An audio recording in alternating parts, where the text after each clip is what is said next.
Okay, let's talk about ways to fix this problem.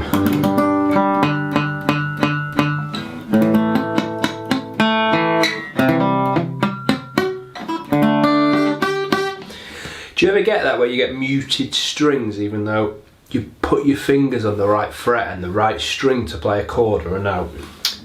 Now, let's take an A minor chord. So first finger goes on the first fret of the B, second finger on the second fret of the D, third finger on the second fret of the G. And we strum A to high E string, we leave out the low E. Okay, now there I've got each string resonating cleanly, but I remember battling with this when I first played, and the reason that's happening is the pads of these fingers are touching a string that they shouldn't touch. So we want to press down with the tip of the finger on the string we're supposed to be pressing, but we don't want it to touch any other string. Now, the most common reason this happens is to do with the wrist position, where the wrist joins the base of the hand. So if my wrist is too far back from the front of the fretboard, the angle that I address the strings isn't where we need it to be. My fingers are almost draping over the fretboard. So my second finger there is touching the A string, my first finger is muting the D string, not the G string in this instance, and my third finger muting the high E string. Okay, now this part of the wrist needs to come as far outward as it can, and in that way the fingers don't have to be bending at the knuckles to get the right angles, and we can just come round with that natural angle. Okay, now forget you even know chord shapes.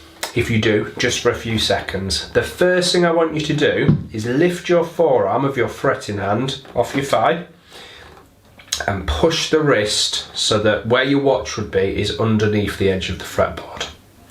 Then I want you to put your thumb on the back of the neck, and your wrist will come back ever so slightly, so just try to keep pushing it out. And then I want you to put your second finger, just your second finger, on the third fret of the low E string. And see if you can then pluck the A string without muting it with the pad of your second finger. Notice there's a huge gap here.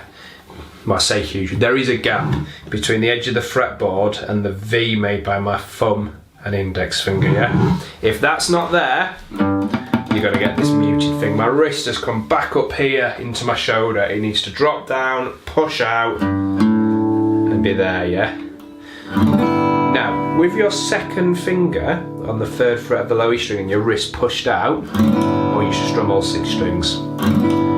If you can do that cleanly, then I want you to introduce your first finger to the second fret of the A string, and let's make sure that the D string isn't being touched by the base of your first finger.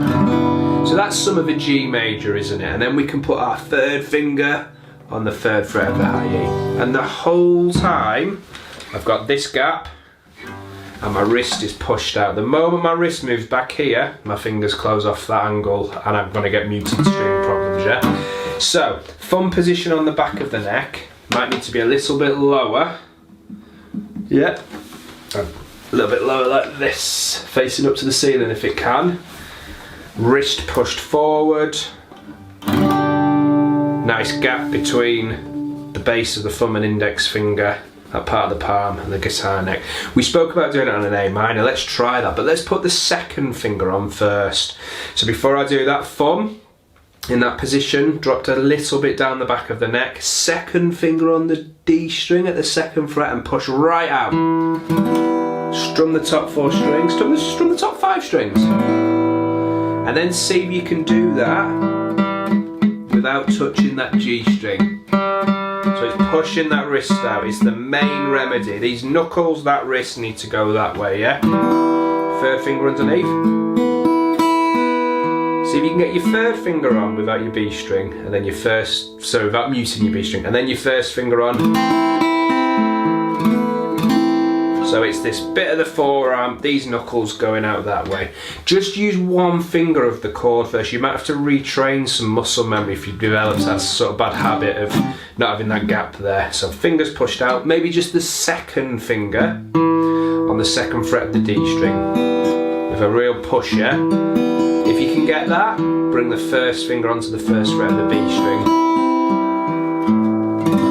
Give that a go. Most people, that's going to fix these problems with muted strings during chords. Wrist out, knuckles out, push that out there, yeah? Awesome.